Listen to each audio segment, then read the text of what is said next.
Welcome back to episode 6 of Rein in Your Herd. Today we're talking about analysis paralysis and how to kick it out of your life and take some messy action in your business. So analysis paralysis happens to tons of people, and if it happens to you, that's not something you need to feel bad about. It's very natural, and so it's just something that you need to kind of recognize that it's there and take some steps to make it go away. So if you spend hours learning, planning what you need to do to grow your business online, you write lists, you watch videos, you read blogs, but then by the time you're ready to take action on everything you've learned, you're exhausted, you don't feel like working anymore, and so you just turn on Netflix instead of executing the plan you just made. That's analysis paralysis, and today we're going to talk a little bit about how you can get over it. Oh, yeah, definitely. I feel like I'm always having to combat this, especially now that I'm a new mom. I feel like it's just another obstacle to overcome, especially trying to get any work done. I feel like I freeze and I'm like, okay, we'll just turn on Netflix and do something else. Most of the time I get a lot of work done during nap time, but sometimes I'm just like, I'd rather just take my own nap instead of actually getting work done. So what I've done now is I've really just tried to, like we've kind of talked in the past, is to schedule out my days and really write down, even the night before, I write down exactly what I want to get done that day. I don't overdo it. I usually list maybe 7 things that I'm going to get done that day. A lot of times I almost look at my week, and as long as I'm getting those things done during the week, then I'm happy. So that's my biggest way to combat that, especially with having a little one in the house and even sometimes having to take her to the babysitter so I can really concentrate on those things. I really like that idea of 7 things because I'm super guilty of making a to-do list that has 50 things and being like, well, I can do that. And then by the time the end of the week comes around, I'm like a pent-up ball of stress who just wants to hide in bed because I didn't get the 300 things that I decided I could do that week. I've listened to a lot now, okay, don't overdo yourself, because I used to do that all the time, and sometimes I still catch myself doing it. I try to have a master list of things that I want to eventually achieve, have a website for this podcast that we've talked about. Yes. I have a master list of all the things I want to achieve, and then if I feel like I have extra time that week or whatnot, then I go to that list and take something from that if I have the time. That's perfect. Yeah, because I in theory, okay, I can write a blog post in an hour and I can break that blog post down into social media posts in another hour.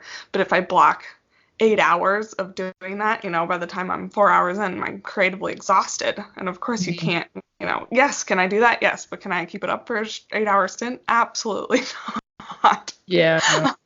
So yeah, I'm really trying to spread out my writing, and then it's okay to just do some admin tasks, especially right after lunch when I just want to take a nap. Right. Yeah. Especially it's hard to get back to work after lunch. That's now I just want to go off to the barn and do something.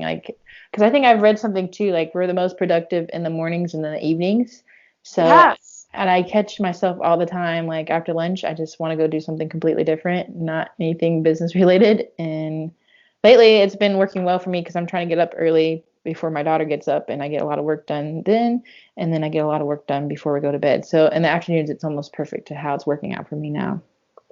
Yeah, that is really perfect. I can't wait for the 100+ degree days to go away around here, because then I'll be able to do that. Right now, Tuesdays and Thursdays, I'm getting up at 6 and going out to the barn because it's just miserable to be out there when it's any hotter. But I will be able to structure my day better once fall comes. Come on, fall. Yeah. So the key to taking action is setting those small actionable goals. So if you want 10,000 followers on Instagram, don't just say, I want 10,000 followers on Instagram, and then get really frustrated and discouraged when that doesn't happen for you. Because you have to do a lot of work to get those 10,000 followers on Instagram. So when you make that goal, kind of reverse engineer it so that you know how are you going to get there. So write down exactly what actions you're going to take every day to make it happen. So maybe you're going to, find 10 new accounts that you love, comment on their posts, like their top 3 posts, and really like make a relationship with that person. Then you're going to post one high quality post 5 days a week. That's a strategy to get you somewhere versus just saying, I want 10,000 followers, I'm going to post a bunch and it's going to happen, because that's not a realistic plan that you can track, that you can decide if something's working and if other things aren't. And so, it can get really overwhelming if you want to have, 10,000 subscribers on YouTube, 10,000 followers on Instagram, 1,000 people on your email list that are funneling to your blog. Like, these are all massive, massive goals that take a lot of time and energy to create.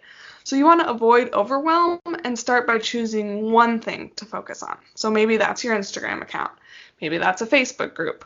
Maybe that's your YouTube channel or a blog. But choose one platform and then get that one up and running really well, where you have a lot of engagement, it's bringing you clients, it's really working out for you before you add another one.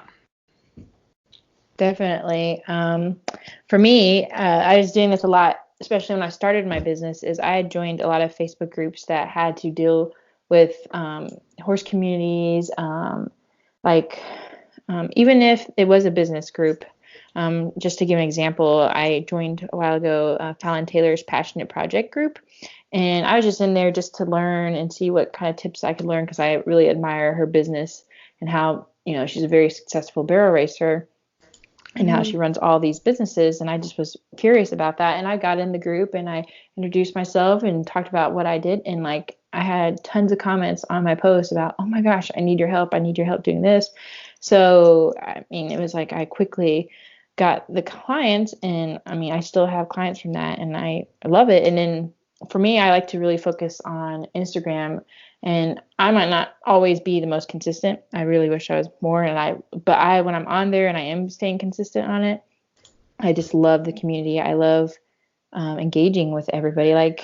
Especially, you end up finding the people that you really like, and you're communicating with them, and you're just like best friends, instead of, it might not be person to person, but you really, really like what they're posting, and you connect with them even through social. And I've learned so much about our community and everything through Instagram. I feel like the horse community is huge on Instagram.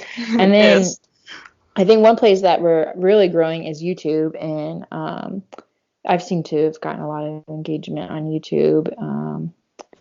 And a lot of my clients are really trying to get on YouTube. I think that's where the horse community is really growing, is in the YouTube section right now. Yeah, I totally can see how that is, because every time I have a question about, okay, there's this one thing I'm trying to do when I'm working with MJ and I can't get her to do it. What do? I go to YouTube. I want to know, is the Bozell sitting right on her nose? I go to YouTube. So I think that YouTube is a really smart place for horse people to be right now. Definitely. So like you were saying, you think when you go and you're trying to YouTube something, when you're working with your horse, I think a lot of times what trainers are not doing with YouTube, and what I'm trying to help with trainers do with YouTube and get results for, is, maybe they need to be growing their email list. So in the description, they could be putting their email in there, or maybe they have a course on a different platform that they need to be getting clients over there and transferring them over there. So that's what I've been helping trainers do and get some results for, is growing that email list and getting their course grown, because I feel like, it's hard for trainers to make a lot of money. It's definitely a tight spot. And I think definitely being on an online platform is where they need to be. So that's a good point that you're going on and YouTubing things. So I think that's what I've actually been trying to attack now, is to really help a lot of trainers, because I feel like that's where they're missing out on some spots for sure. Totally. And so if you're a trainer and you're thinking okay, so I made this video and that's great, but a lot of us can't really watch a video while we're working with our horse. So then if you were to say, grab my freebie below that maybe walks you through the steps of what the video taught, or showed a diagram or something, and that's something that I can print out and have in my pocket at the barn, and I don't have to worry about getting my phone all dirty or trying to see the screen in the sunlight or whatever else it might be. That's a massive way to get people from your YouTube channel onto your email list. Yes, definitely. Pop that freebie in there and people will be grabbing it up like crazy. For sure. But regardless of what you decide to do, once you choose your platform, the most important thing that you can do is let go of the idea of perfection. Perfection simply doesn't exist, and it can completely paralyze your growth. So if you look at my Instagram feed, you're going to see typos, you're going to see grammatical errors, and I create a bunch of graphics with words on them, and even some of those are misspelled because I forget to use spell check in my Photoshop app, and I'm dyslexic, so you never know what the heck is going to fly out of my fingers. But my Instagram's also full of heart. It's full of real feelings and authenticity and meaningful conversations in the comments. And that's really me in a nutshell. I am a massively imperfect person, but I have a ton of energy. I'm really passionate, and I think it shows that very well. So whatever platform you choose, it should show you as your real self. If you waste a bunch of time trying to be perfect, trying to make sure like, oh, I said the wrong word in that video, I'm going to re-record it. I don't think this caption is perfect yet, so I'm going to post it next week when it can be perfect. That's just stalling out your growth. Don't wait until you have the perfect plan, the perfect images, the perfect bio. Just start posting, start blogging, shoot video from your phone. It doesn't matter if you don't have a really high-class camera or studio lighting. You can make adjustments and improvements as you go, and that way you're really sharing your journey with your audience and showing them your growth. I'm sure a year from now, when April and I go back and listen to episode 1 of this podcast, we're going to be cringing badly at the growth that we've made. But that's okay. We're not letting perfection stop us from making strides today. Definitely. Yeah. Before we get on these podcasts, we're like, oh man, we have so much to work on, but it's just about getting like 1% better. And one quote I really like is like, done isn't perfect, and you just got to get it done. Like it needs to be out there for sure. I mean, for me, most of my YouTube videos I put up are just of me with my camera or on my phone. I don't have one of those fancy DSLRs, or I don't have one of those, I think it's like a Mark or whatever, one of the cameras. Professional. Yeah. Yeah, I don't have any of that. I mean, I don't have the equipment. I did get a GoPro for Iceland, and they were having a huge sale on it. So that's a different thing, and my husband can use it for motorcycle, but I don't really use it otherwise for anything else.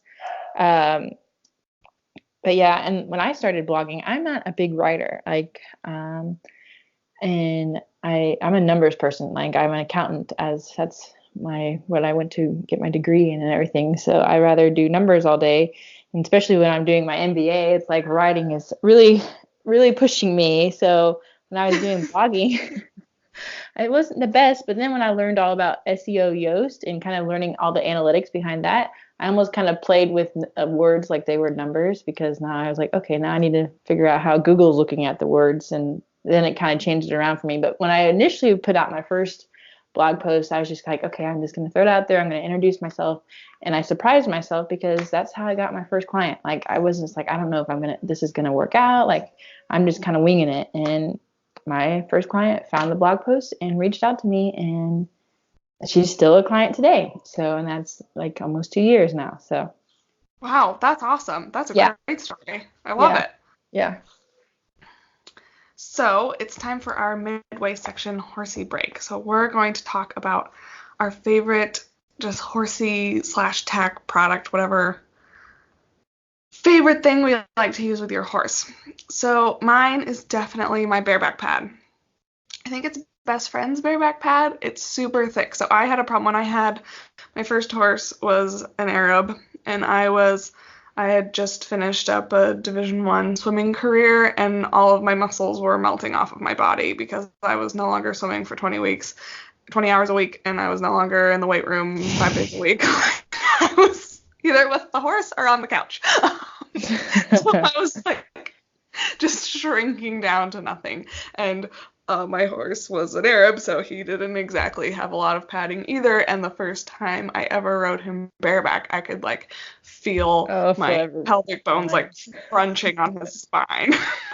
Like, okay, this is terrible. We're not doing this anymore. So my husband got me my bareback pad for my birthday that year, and it's amazing because it's kind of suede-y, and so you stick to it like glue. And I was able to jump in that bareback pad. We galloped around in the field like we did anything we wanted. I actually put the first couple rides on MJ using it because I knew I wouldn't have to worry about like if she got excited getting stuck up in the stirrups or anything. Like super easy to slide off, and it's really comfortable for me and the horse. So that's my favorite product. Well, I'm gonna do a throwback on my favorite tack. I don't currently have it anymore, but it was a nice Western Pleasure saddle. It wasn't silver like a lot of ones you think of, but it had like a brown metal to it and had like little gold flecks on a lot of the brown metal. I might have to like post a picture of it or something, but it was very unique. So if I did go in the Western Pleasure classes, and I wasn't going to like big A-rated shows, but for some reason I just really wanted this saddle, and it was a Christmas present, and I picked it out at the tack store, and we put it on like layaway, or I don't know exactly how, I mean, I was younger, and my dad hated that I knew what I was getting for Christmas. Like he just hated that I knew it. So the whole like Christmas, December, he's like saying, oh no, the tack store, they lost it. They went to get it fixed and they lost it, or they sold it to somebody else, and like the whole month. And I'm like just devastated.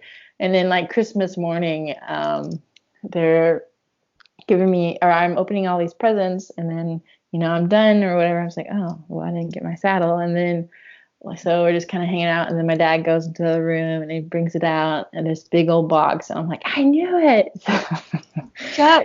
It was your Rider BB gun. Do you know that movie? Yeah. Yep. Yes, that's exactly what it was. Yeah. So, yep, that's what I got. I've got my nice Western Pleasure saddle, and it was with my first horse, and I had it, and I kept it forever. Even after my horse passed away, and I was big on taking care of it and whatnot, because I had a previous saddle before that had broken on me, and so I was big on making sure it stayed nicely conditioned and everything. And but then once he passed away, and I tried to fit it on my horse that I have now, and it was just way too big. Like it just swallowed him, because I had a huge 16-hand, big stocky horse, and then my guy now is much smaller, not as quite as stocky. So it just swallowed him, and I was like, okay, we are not going to keep this. I kept the matching like headset to it, but I sold the saddle, and then I did buy a nice camera with that before. I was like, oh, I'm going to use this when I come to Germany and take all these nice pictures. And yeah, that didn't go as planned, but I have the camera. Hey, that's messy imperfect action. You did it. Someday you'll take more imperfect action with the camera. Yeah. Yep. But yeah, I don't think I'm going to sell my saddle, because I do like MJ's for my husband, and then I will eventually get another narrow Arab, but it's definitely like not a great fit on her. We need. Yeah, and it's just hard to let go of something that has some, because it just was so kind of sentimental since it was with my first horse, and it was just such a unique piece. And then I think that company that made that saddle actually went bankrupt, and they were no longer making saddles, so it was kind of even more, just definitely a rare thing. Yeah, my saddle's an endurance saddle, but they don't make it anymore, so I very well might go horse shopping with a saddle and be like, oh, sorry, you don't fit it. Yeah. Next. Yeah. We're a couple years out from that. I'm gonna just keep it in the garage, and I'm holding on to it for now. But send if all I was the visions to Germany, to it, that might just change. Yeah, send all the visions to it that the perfect horse comes along that'll fit it. Yes, that's perfect. So before our break, we talked about kind of the general mindset about overcoming the overwhelm and taking some action, but we didn't really talk about what actions you should be taking.